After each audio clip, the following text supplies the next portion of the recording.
एक और इंपॉर्टेंट सम Cauchy integral formula का, जो कि बहुत ज्यादा इंपॉर्टेंट है और ये सम तो बहुत बार आया हुआ है। ठीक है, तो जितने भी इंजीनियरिंग मैथमेटिक्स 4 के बच्चे हैं, कॉम्प्लेक्स इंटीग्रेशन एक ऐसा मॉड्यूल है जो सभी ब्रांच को कॉमन है और ये हर ब्रांच में आया हुआ सम है। तो इसको समझते हैं।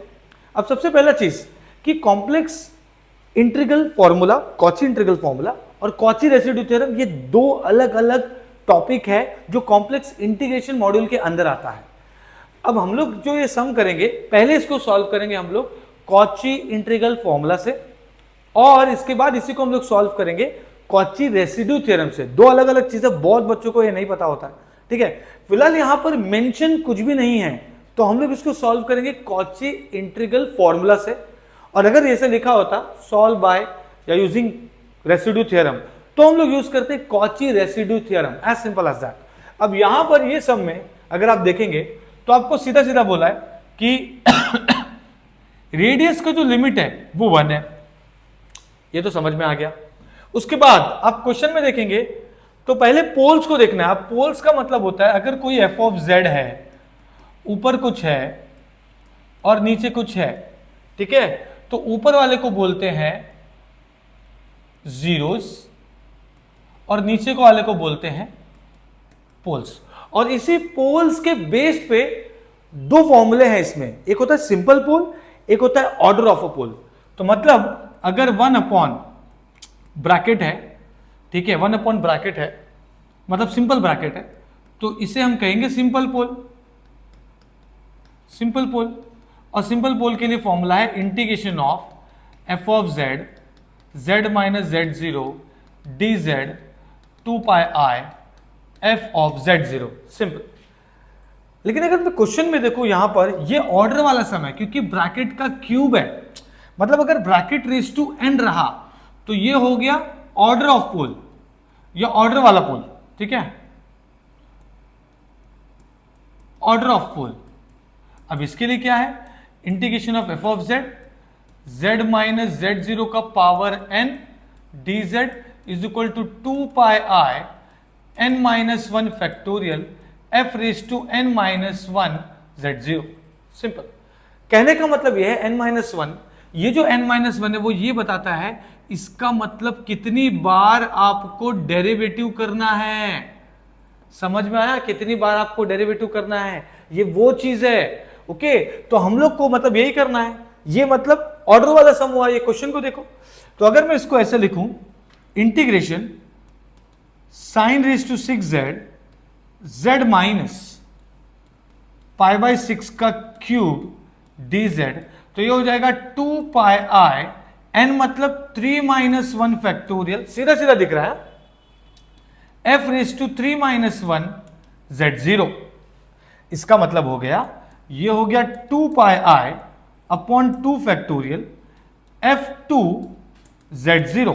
अब ये f2 का मतलब होता है f double dash, double dash का मतलब 2 बार डेरिवेटिव करना है। ठीक है, तो ये 2 2 हो गया कैंसिल, ये हो गया पाई आई f double dash of z0।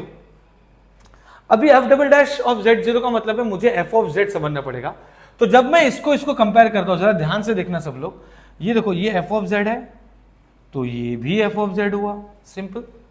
उसके बाद ये अगर z0 है तो ये z0 हुआ, उसके बाद ये n है तो ये n हुआ, उस हिसाब से मैंने लिखा। तो अब मैं यहां पे क्या करूंगा, इसको मैं लिखूंगा ऐसे, ये हो जाएगा f of z is equal to sine raise to 6z। ठीक है, ओके, मुझे क्या करना है, f डबल डैश करना है और z की जगह z0 पुट करना है। तो पहले मैं डबल डैश मतलब 2 बार डेरिवेटिव करूंगा, तो इसका f डैश ऑफ z जो होगा वो होगा x raise to n। x raise to n का फॉर्मूला क्या होता है, n x raise to n minus 1।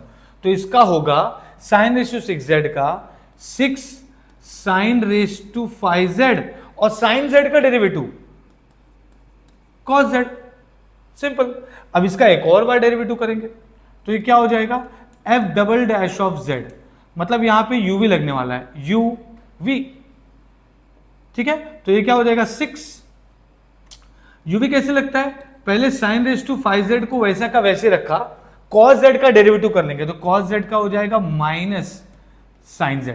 ठीक है। और इसको मैंने नाम दे दिया इक्वेशन नंबर 1, जिसको हम लोग को वापस से सॉल्व करना है। मैं लेफ्ट में सॉल्व कर रहा हूं। अब ये क्या हो जाएगा, प्लस, अब cos z वैसा का वैसे ही, ठीक है। और फिर ये 6 sin raised to 5z cos z के बाद अब मैंने cos z को रखा है तो इसका डेरिवेटिव करूंगा, तो ये हो जाएगा 5 sin raised to 4z and sin z का cos z, सिंपल। तो अब ये हो जाएगा -6 sin raised to 6z plus 6 into 5, 6 5 जा 30 sin raised to 4z and cos z। ये है हमारा f double dash of z। देखो f double dash of z0 निकालना है, इसलिए हम लोग ये सब कर रहे हैं, ठीक है। अब जो निकालेंगे उसको बोलेंगे इक्वेशन नंबर 2, फिर 2 को 1 में पुट कर देंगे, तो कोई टेंशन वाली बात नहीं है। मैं इसको सिर्फ सॉल्व कर रहा हूं, ठीक है। इस वाले पार्ट को सॉल्व कर रहा हूं। f double dash of z हो चुका है, मुझे निकालना है f double dash of z0 -6 sine z0 का वैल्यू क्या है बेटा, z0 का वैल्यू π/6, ये देखो, ठीक है। तो ये क्या हो जाएगा, π/6 का पावर 6 प्लस 30 साइन π/6 का पावर 4 कॉस π/6 का पावर स्क्वायर, ब्रैकेट क्लोज, और ये भी ब्रैकेट क्लोज, सिंपल। तो अब ये हो जाएगा f double dash of z0 is equal to -6, ये हो जाएगा हाफ का पावर 6 प्लस 30, ये हो जाएगा हाफ का पावर 4, ये हो जाएगा √3/2 का पावर स्क्वायर, ठीक है। तो अब मैं थोड़ा सा इसको ऊपर लेके जाऊंगा, ओके, ठीक है। तो अब ये क्या हो जाएगा, ये हो जाएगा f double dash of z0 is equal to -6, okay, 1/2 raise to 6 plus 30 into 1 into 3, √3 का स्क्वायर 3 हो गया, अपॉन 2 का पावर 4 है और 2 का पावर स्क्वायर, ये देखो नीचे 2 का रेज टू 4 है और 2 का स्क्वायर है, कितना हो गया, 2 का पावर 6 हो गया डिनोमिनेटर में। तो ये हो जाएगा f double dash of z0 is equal to -6 plus 33 जा 90 अपॉन 2 का पावर 6, ठीक है, ओके। तो ये क्या हो जाएगा, -6 प्लस 90 मतलब कितना हो गया, ये 84 हो गया, पॉजिटिव 84 अपॉन 2 का पावर 6, तो 2 का पावर क्यूब 8 होता है, 8 8 जा 64, तो ये मैंने लिख दिया 64। अब ये डिवाइड होगा, ये डिवाइड होने के पूरे चांसेस है, मतलब मैं क्या करूंगा इसको, ये हो जाएगा f double dash of z0 is equal to, अब ये जा रहा है टेबल में, तो ये सिंपल है कि ये आप लिख सकते हैं कि 4 16 जा, ठीक है, ये क्या हो जाएगा 4 2 जा 21/16 हो गया, सिंपल है, आगे जा ही नहीं सकता। तो ये आ गया हम लोग को 21/16, ये हमारा हो गया इक्वेशन नंबर 2। तो पुट 2 in 1 करेंगे, ठीक है, पुट 2 in 1, ठीक है। तो पुट 2 in 1, तो हमारा फॉर्मूला था sin raise to 6z upon z minus π/6 का cube dz is equal to क्या था, πi f double dash of z0, तो ये हो गया πi 21/16, आंसर है 21 πi/16, दैट्स इट, ये अपना आंसर आ गया। तो इसका मतलब ये है कि आपको ये चीज समझ जाना है कि उसको सॉल्व कैसे करना है। अब सबसे बड़ा और इंपॉर्टेंट सवाल इसमें यह है कि जब हमने इसको सॉल्व किया, तो इसमें एक इंपॉर्टेंट चीज थी, वो ये था कि रेडियस 1 दिया है। अब इसका यूज क्या है, तो जब मैं आपको बता रहा था कि ये पोल्स है, ठीक है, जब मैं आपको बता रहा था कि ये पोल्स है, ओके, ये पोल्स है, तो पोल्स में हम लोग को पोल z इज इक्वल टू π/6 दिया था।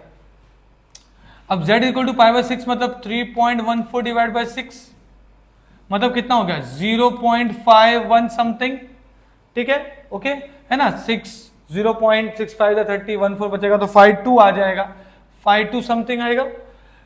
ये जो पोल है, ये pole z is equal to 0.52 lies inside the circle z is equal to 1, ये इसके अंदर है, इसलिए हमने इसको सॉल्व किया है। सबसे इंपॉर्टेंट पॉइंट, अगर ये इसके अंदर नहीं होता तो हम लोग सीधा इसका आंसर 0 लेते। तो जब मैंने ये सम सॉल्व किया तो मैंने बताया कि सिंपल पोल है, ऑर्डर वाला सम है, तो ऑर्डर वाला सम निकला।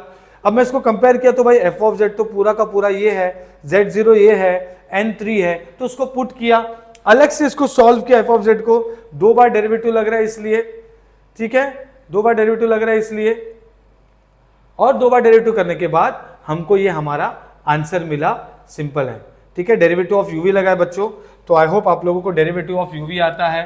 Derivative of U V is U, derivative of V plus V, derivative of you.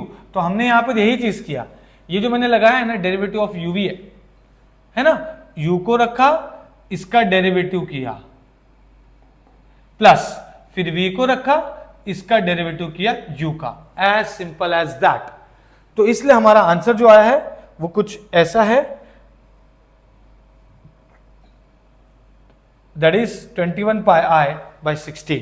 I hope आपको ये समझ में आया है। अभी इसी सम को हम लोग सॉल्व करेंगे रेसिड्यू थ्योरम से, तो इसके बाद वाला ये भी वीडियो देख लेना, दोनों भी कंसेप्ट पूरा क्लियर हो जाएगा। जो कॉम्प्लेक्स इंटीग्रेशन का 2 टॉपिक है उसका एक एक सम हमने, वही सम क्वेश्चन सेम है बट 2 अलग मेथड से कर रहे हैं। एक कर रहे कॉची इंटीग्रल फॉर्मूला जो हमने अभी किया, और एक जो नेक्स्ट वीडियो में करेंगे वो रहेगा Cauchy residue theorem. Thank you so much.